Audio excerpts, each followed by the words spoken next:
La nature, elle suscite des questions. Et le chercheur, il a envie de les comprendre. Voilà, il a envie de résoudre ces questions. Et moi, ça me plaisait, je m'amusais beaucoup. Et donc, ma vie n'a pas été un travail, ça a été un jeu. Je me suis amusé tout le temps.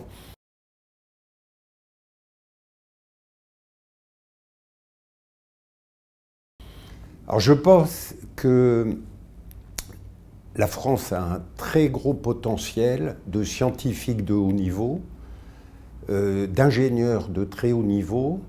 Je pense qu'aujourd'hui, malheureusement, les retombées économiques et donc en termes de création d'emplois en France sont trop faibles. La France a une très bonne recherche, elle est comparable à ce qui se fait dans le Massachusetts, en Californie, en Israël. Il faut qu'on arrive à avoir autant d'innovations brevetables et de les transposer en réalité économique que là-bas. Je rêve du jour où les étudiants français me diront ce que me disent mes étudiants que j'envoie à Stanford. Quand, quelques mois avant la soutenance de la thèse, je leur demande « Qu'est-ce que vous allez faire l'an prochain? Est-ce que vous avez déjà réfléchi? Est-ce que vous avez des idées ?» Eh bien, vous savez ce que 95% d'entre eux me répondent. Ils me disent « J'hésite entre telle start-up de mon patron de thèse ou telle start-up de mon patron de thèse. » Eh bien, le jour où les étudiants français en thèse diront ça, on a réussi. Les chercheurs avaient un double blocage par rapport au brevet. Pas tous, hein.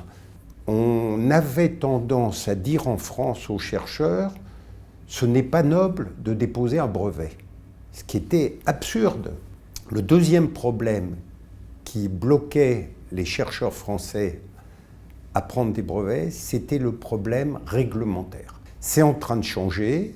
La loi Allègre, puis les lois qui ont suivi, vont dans le sens d'une simplification de l'action du chercheur et de la facilitation de l'accès aux brevets et à la création d'entreprises. La recherche française pourrait faire beaucoup, beaucoup mieux, non pas en qualité de recherche, où elle est très bonne, mais en transposition au monde industriel de ces résultats.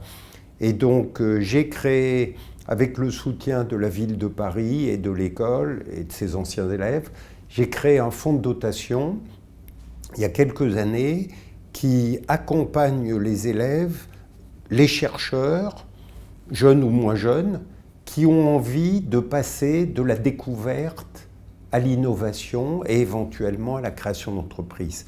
Et on a un immense projet à Paris qui est de créer ce qu'on appelle PSL, Paris Sciences et Lettres, Research University, qui sera une fédération, une université en fait. Et donc je suis maintenant responsable à l'intérieur de PSL de la mise en place de ces nouvelles approches pour amener les chercheurs à déposer des brevets et à créer des entreprises.